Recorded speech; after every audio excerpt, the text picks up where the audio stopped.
Now we will start a wonderful topic, measurement of length for class 11th। देखिए, हम length को measure करते हैं तो दो मेथड से करते हैं। एक होता है डायरेक्ट मेथड और एक इनडायरेक्ट मेथड। डायरेक्ट मेथड मतलब ऐसा मेथड जिसमें हमारे सामने इंस्ट्रूमेंट होता है और हम उस इंस्ट्रूमेंट से उस लेंथ को मेज़र कर सकते हैं और एक्यूरेट मेज़र कर सकते हैं। और इनडायरेक्ट मेथड ऐसा होता है जिसको हम लोग मेज़र तो कर सकते हैं लेकिन एक्यूरेट मेज़र नहीं कर सकते हैं ना। अब जैसे डायरेक्ट मेथड में हम लोग क्या यूज़ करते हैं, रूलर। रूलर मतलब स्केल। रूलर से हम लोग 1 मिलीमीटर लेंथ आसानी से मेज़र कर सकते हैं, क्योंकि स्केल में हम लोगों ने देखा होगा, स्केल में यहाँ 0 लिखा रहता है,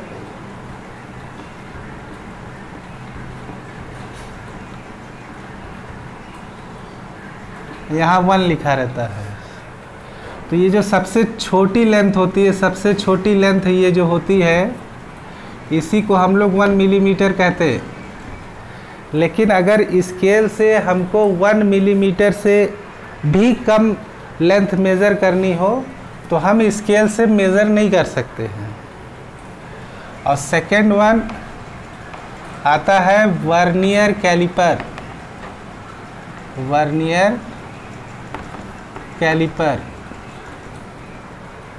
वर्नियर कैलिपर का शेप कुछ इस टाइप से होता है।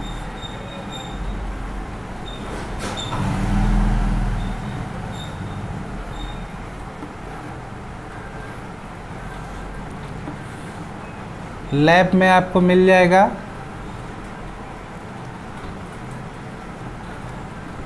ठीक है, लैब में आपको मिल जाएगा। ये वर्नियर कैलिपर का शेप है। इससे हम लोग 1/10 मिलीमीटर तक मेज़र कर सकते हैं। कहने का मतलब 0.1 मिलीमीटर तक की लेंथ आसानी से मेज़र की जा सकती है। अगर हमें इससे भी कम मेज़र करना है तो हमारे लैब में एक इंस्ट्रूमेंट और होता है जिसको कहा जाता है स्क्रू गेज। स्क्रू गेज कुछ अगर आप जाएंगे एक्सपेरिमेंट करने लैब में, है ना,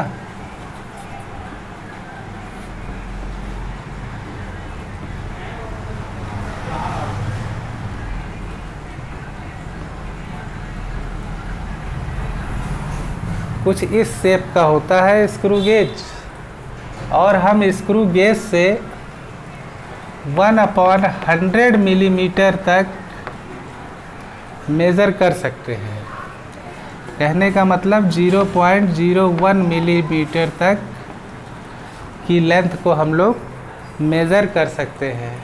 अच्छा, ये मेज़र एक्यूरेट मेज़र होता है। इसमें डिस्टेंस में डिफरेंस नहीं होता है। लेकिन अब आता है हमारा इनडायरेक्ट मेथड।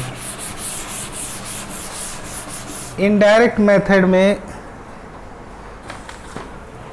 हम ऐसे हमारे पास कोई इंस्ट्रूमेंट नहीं होते हैं जिससे हम इसको मेज़र कर सकें। जैसे आप लोगों ने सुना होगा, मान लीजिए एक पेड़ है, मान लीजिए एक पेड़ है और इस पेड़ की आपको हाइट निकालनी है। इस पेड़ की आपको हाइट निकालनी है तो इसको मेज़र हम लोग पेड़ पे चढ़ कर के तो मेज़र कर नहीं सकते। पेड़ में कई ब्रांचेस होती है, सीधा चढ़ना मुश्किल है। और यहाँ तक चढ़ना मुश्किल है, क्योंकि सबसे ऊपर की डाल जो होती है वो पतली होती है, उसमें चढ़ेंगे तो गिर जाएंगे, हाथ पैर टूट जाएगा, है ना। तो इस कंडीशन में हम लोग क्या करते हैं, हम लोग पेड़ से कुछ दूर जा करके एक हमारे पास इंस्ट्रूमेंट होता है जिसका नाम होता है सेक्सटेंट, ठीक है। इससे हम पेड़ के टॉप का angle of elevation find out कर लेते हैं। Angle of elevation find out करते हैं। मान लीजिए ये एंगल थीटा है, और जो हमारी ये डिस्टेंस जितना हम लोग पेड़ से दूर गए हैं, ये डिस्टेंस x होगी और ये फाइनाइट होती है। इसको हम लोग बाय रूलर मेजर कर सकते हैं।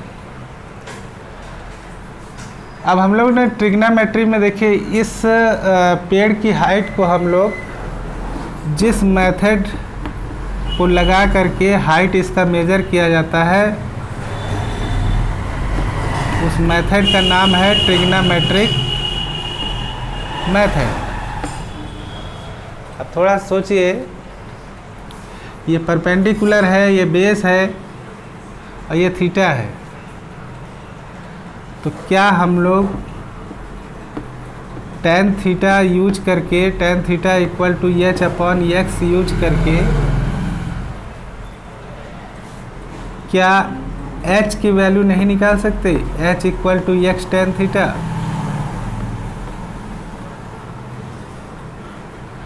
tan की वैल्यू अलग अलग एंगल के लिए अलग अलग हम लोग ट्रिग्नोमेट्रिक टेबल में पढ़ चुके हैं। तो इस तरीके से अगर आपसे कोई इनडायरेक्ट मेथड में एप्लीकेशन क्वेश्चन पूछता है, जैसे मान लीजिए इसके लिए क्वेश्चन क्या होगा, to determine the height of accessible tree और टावर।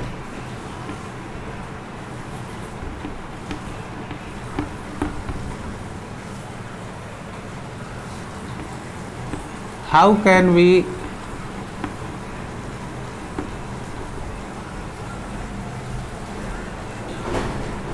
Determine height? तो हम इस मेथड से इसको मेजर कर सकते हैं, ठीक है ना। तो इनडायरेक्ट मेथड में ऐसे बहुत सारे मेथड हैं, तो एक एक करके आपको बताएंगे। एक मेथड आप लोग ये इसको आप समझ लीजिए। And second method,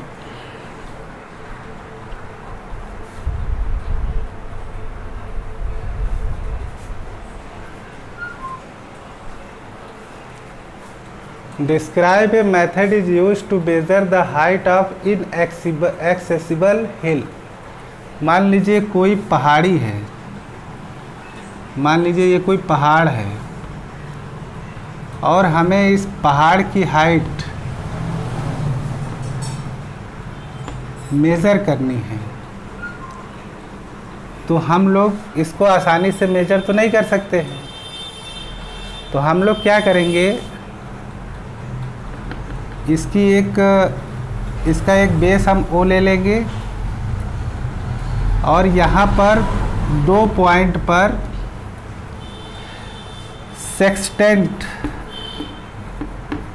sextant instrument ले करके एंगल ऑफ एलिवेशन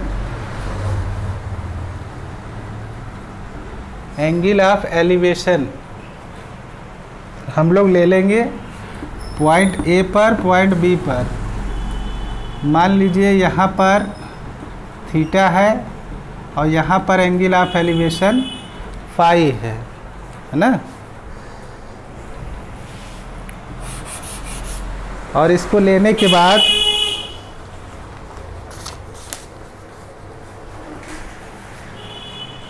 मान लेते हैं ये जो डिस्टेंस है ये x है और इन दोनों के बीच का डिस्टेंस d है।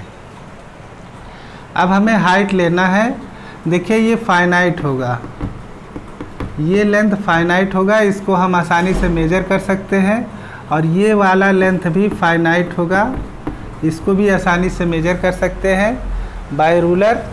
लेकिन इस वाली हाइट को मेज़र करना हमारे लिए आसान नहीं है। तो हम लोग क्या करेंगे, यहाँ पर एक पॉइंट P कंसीडर कर लेंगे। इसमें ट्रिग्नोमेट्रिक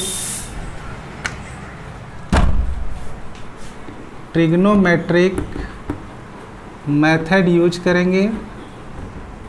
और ट्रिग्नोमेट्रिक मेथड में सबसे पहले हम लोग ट्रायंगल लेंगे POB, ये वाला ट्रायंगल लेंगे POB। और इसमें tan phi की वैल्यू क्या होगी, tan phi क्या, हम लोग एक काम करते हैं cot phi ले लेते हैं। cot phi की वैल्यू क्या होगी, x upon h base upon perpendicular, है ना। वैसे ही हम एक ट्रायंगल और लेते हैं POA ट्रायंगल में हम cot थीटा निकालेंगे तो क्या आएगा, cot थीटा निकालेंगे। अच्छा, यहाँ से हम x की वैल्यू हमें क्या मिलेगी, h cot phi इधर से मिलेगी। अब इधर cot थीटा निकालेंगे तो क्या मिलेगा, x plus D upon h, यही तो होगा। हाँ, x प्लस डी आपका बेस हो गया, ये आपका हाइट हो गया। अब ये जो x की वैल्यू आई है इसको हम इधर पुट कर देंगे। तो cot theta equal to x की जगह रखेंगे h cot phi plus D upon h, ठीक है। अब यहाँ अपॉन 1 लेकर के क्रॉस मल्टीप्लाई करेंगे तो ये हो जाएगा h cot theta equal to 1 को इन दोनों से मल्टीप्लाई करेंगे h cot phi plus D. अब ये h वाला टर्म एक तरफ ले आएंगे,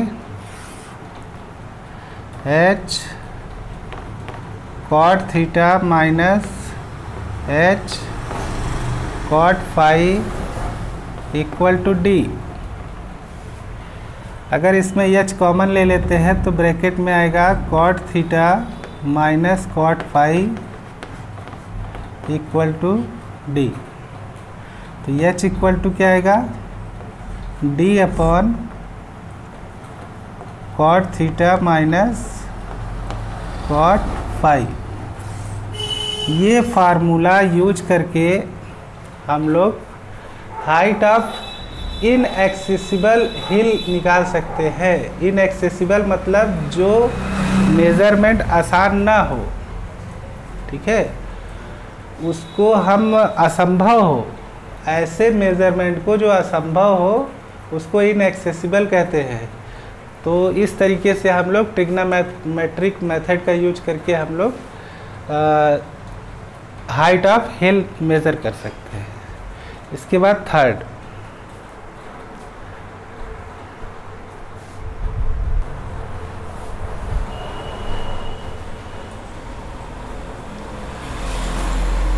one, distance of moon by parallax method. देखिए पैरेलैक्स मेथड होता क्या है, पहले आप पैरेलैक्स के बारे में जानिए।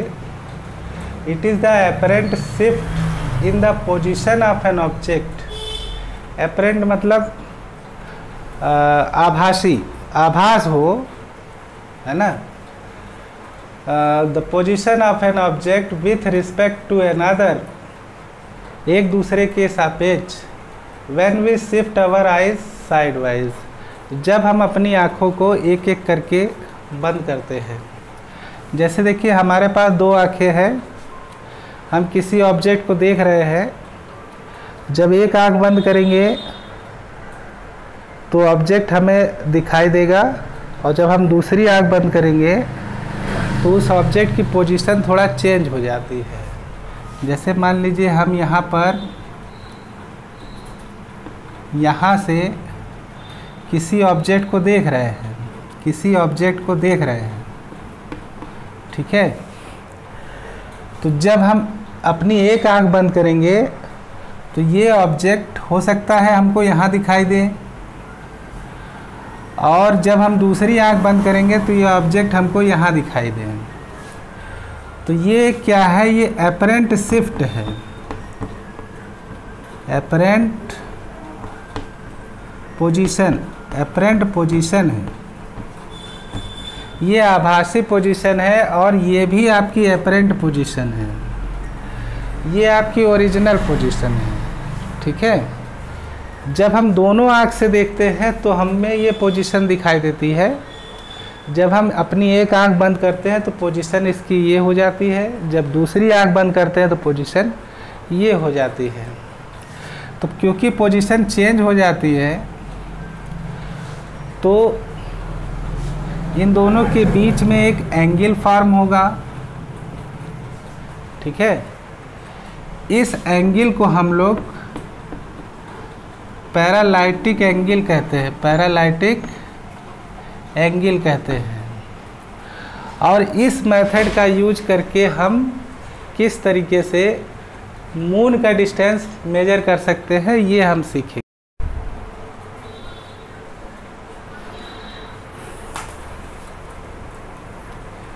तो distance of moon by parallax method में हम लोग एक काम करते हैं, एक मून कंसीडर करते हैं, एक अर्थ कंसीडर करते हैं, हमें ये डिस्टेंस निकालनी है। इसका एक सेंटर मान लेते हैं। तो हम अर्थ पर कोई एक लार्ज डिस्टेंस ले लेते हैं, अर्थ पर कोई एक लार्ज डिस्टेंस डी ले लेते हैं। अच्छा, ये छोटा डिस्टेंस नहीं होना चाहिए, थोड़ा बड़ा डिस्टेंस होना चाहिए इन किलोमीटर। और यहाँ से जब हम इस पोजीशन से मून को देखते हैं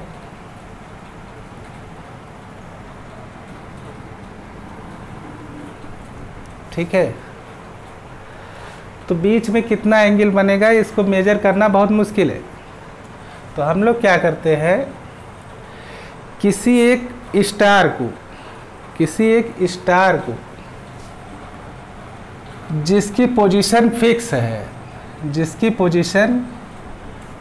है, ठीक है। यहाँ से जब हम इस स्टार को देखते हैं तो ये मून के साथ एक एंगल फॉर्म करता है। मान लीजिए ये एंगल क्या है, φ1। ये एंगल क्या है, φ1 है। और जब हम दूसरी पोजीशन से इसी स्टार को ही देख रहे हैं, दोनों सेम स्टार हैं, और इस दोनों सेम स्टार हैं, स्टार और मून के बीच में जो एंगल फॉर्म होगा, मान लीजिए वो एंगल कितना है, φ2 है, ठीक है।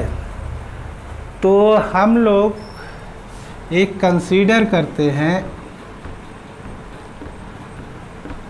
एक लाइन कंसीडर करेंगे और ये इमेजिन करेंगे कि ये तीनों लाइन पैरेलल है। तो this angle and this angle forms an alternate angle. तो ये अगर φ1 है तो ये भी आपका φ1 होगा,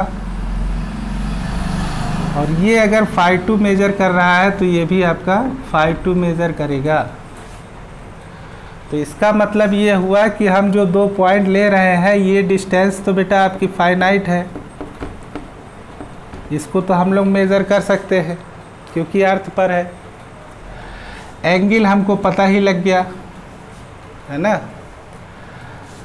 अब हम ये मान लेते हैं कि ये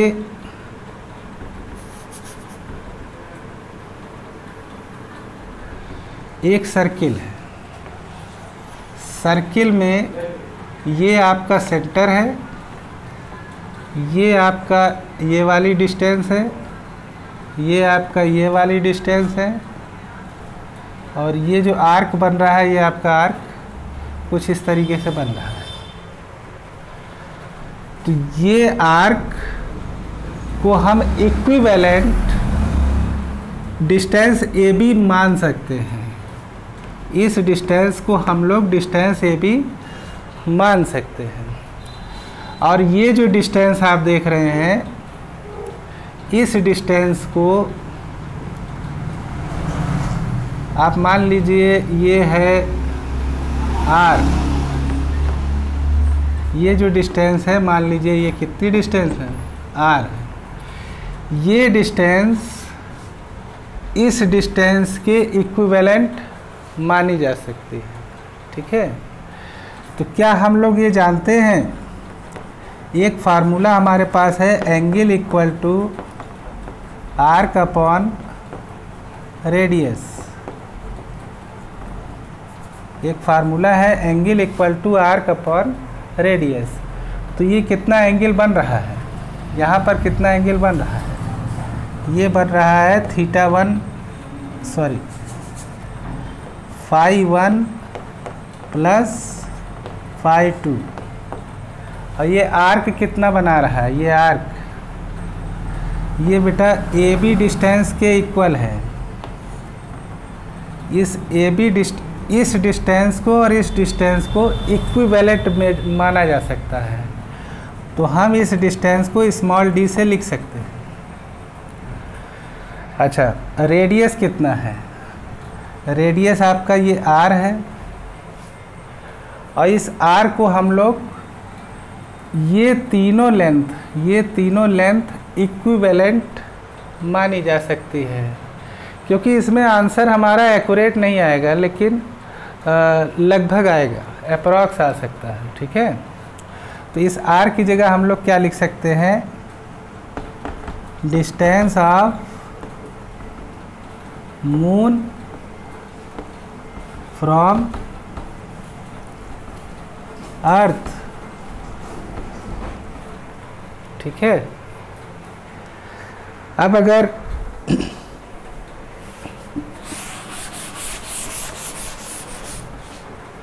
अगर हमें डिस्टेंस ऑफ मून फ्रॉम अर्थ निकालना है, डिस्टेंस ऑफ मून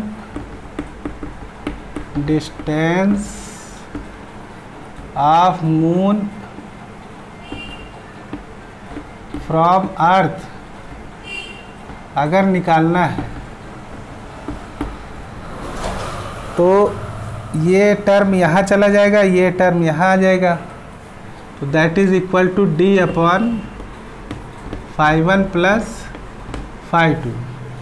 हम लोग इस मेथड से डिस्टेंस ऑफ मून निकाल सकते हैं। इसी को हम लोग पैरेलैक्स मेथड कहते हैं।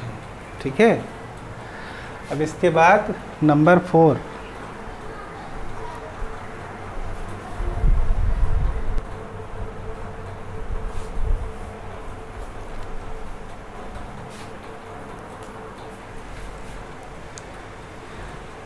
Fourth, distance of far away star by intensity method. देखिए, जैसे मान लीजिए कि हमारे पास एक स्टार है, ये हमारे अर्थ से बहुत दूर है, अर्थ से बहुत दूर है। ठीक है, तो हम इसकी डिस्टेंस मेज़र कैसे करेंगे, तो हम एक कंसीडर करेंगे कि एक स्टार और है जो अर्थ से हमारे थोड़ा सा कम डिस्टेंस पर है। कम डिस्टेंस पर है मतलब इसका हम मेजर कर सकते हैं। मान लीजिए इसका अर्थ से डिस्टेंस r1 है और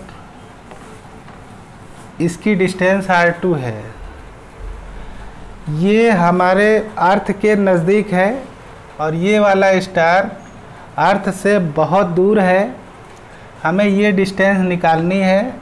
ये डिस्टेंस तो हम पिछले मेथड से हम लोग मेजर कर सकते हैं, इसमें दिक्कत नहीं है। हमने इसलिए इस स्टार को नियर बाई स्टार कहा है, नियर बाई स्टार, और ये फार अवे स्टार है।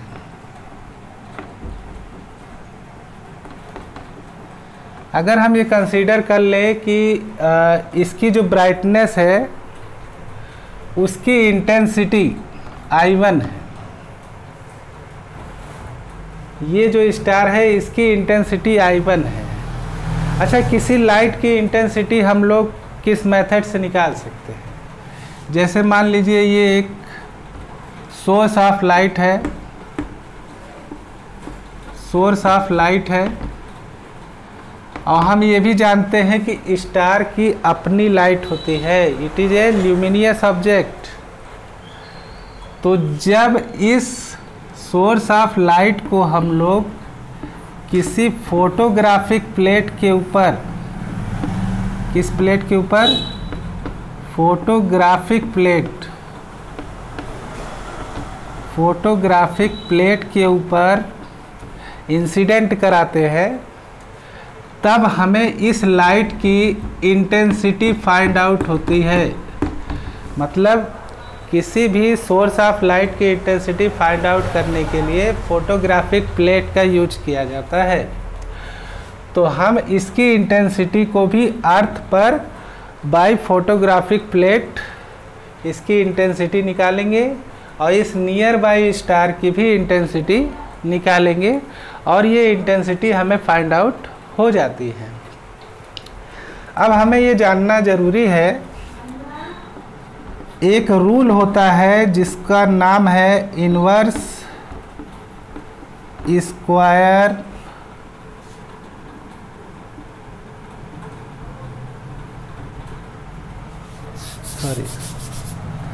इंटेंसिटी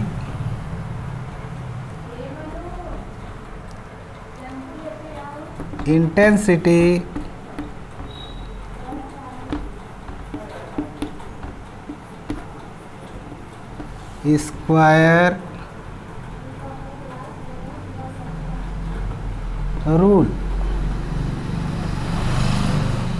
ये एक इंटेंसिटी स्क्वायर रूल है। अगर इसको हम जान लेते हैं तो ये इंटेंसिटी किसी भी लाइट की इंटेंसिटी ए स्क्वायर के इक्वल होती है, डायरेक्टली प्रोपोर्शनल होती है। ए क्या है? Distance between luminous object and our eyes. केवल आप ही को आई जाएगी ना, हमारी नहीं जाएगी। नहीं जाएगी। तो इंटेंसिटी की स्पेलिंग गलत है। इंटेंसिटी स्क्वायर रूल क्या कहता है कि इंटेंसिटी स्टार और जो हमारी आँख है उसके बीच का डिस्टेंस उसके स्क्वायर के डायरेक्टली प्रोपोर्शनल होती है। तो हमारे पास एक फार्मूला तैयार होगा,